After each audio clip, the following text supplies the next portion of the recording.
আসসালামু আলাইকুম। Daily life of Anas and mom চ্যানেলের ডেইলি ব্লগে আপনাদের সবাইকে স্বাগত জানাই। দূরে এবং কাছে দেশে বিদেশে যে যেখান থেকে দেখছেন, আশা করি আল্লাহর রহমতে সকলেই ভালো আছেন। আপনাদের দোয়া এবং আল্লাহর রহমতে আমরাও ভালো আছি। অনেক দিন পরে আবার একটা লং ভিডিও নিয়ে আসলাম।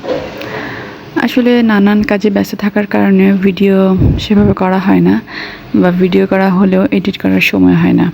যাই হোক, এখন একটু সময় মিলল তাই ভিডিও করলাম।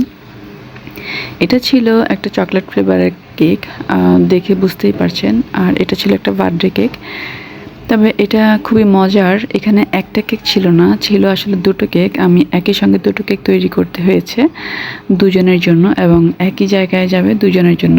আর আসলে তারা নাকি ছিল যমজ ভাই, যার জন্য একটা হলেও হতো।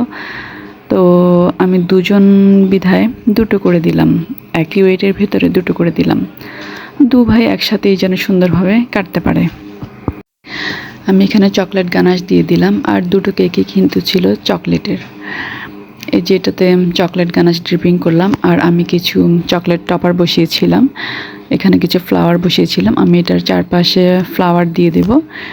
এই যে আমার হাত একদম লাল হয়ে গেছে, যেহেতু চকলেটে আসলে রং দিয়েছি লাল ফুল করার জন্য, তো রং তো একটু হবেই। যখন ফ্রিজ থেকে বের করে আসলে জিনিসগুলো নেওয়া হয়, তখন হাতের গরমে চকলেট এমনিতেই গলতে থাকে, তাই এভাবে হাতে লেগে যায়।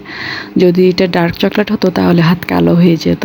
যেহেতু আমি সাদা চকলেটে লাল রং দিয়েছি, তাই লাল রংটা এভাবে হাতে লেগে যাচ্ছে। কেকের কাজ করার আগে কিন্তু আমি এই চকলেটের কাজগুলো সেরে নিয়েছিলাম, কারণ চকলেটের কাজগুলো করতে একটু সময় লাগে। যেহেতু গলাতে হবে, রং দিতে হবে, এবং সেগুলো টপারগুলোকে ফ্রিজে রাখতে হবে, সেটিংয়ের একটা ব্যাপার আছে।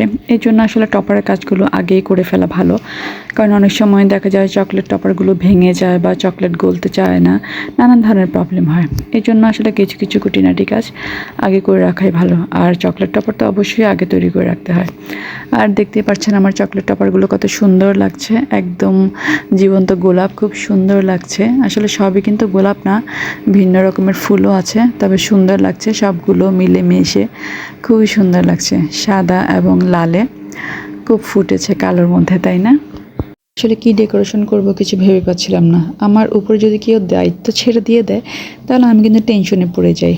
বেশিরভাগ বেকারসদের দেখি খুব খুশি হয়ে যায় যখন নিজের উপরে দায়িত্বটা ছেড়ে দেয়, ওনারা পছন্দ মতো করতে পারে। কিন্তু আমি এটা কখনোই পারি না, আমার খুবই টেনশন হয় যদি আমার ক্লায়েন্টের পছন্দ না হয়, যদি মন খারাপ হয়। এই জন্য আমি খুবই টেনশনে থাকি, আর টেনশনে থেকে তখন আমার কেকের আরও অবস্থা খারাপ হয়ে যায়।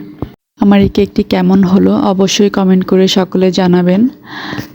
আমার চ্যানেলে যদি কেউ নতুন থেকে থাকেন, তাহলে নতুন নতুন ভিডিও পাওয়ার জন্য চ্যানেলটিকে সাবস্ক্রাইব করে দেবেন। আল্লাহ হাফেজ।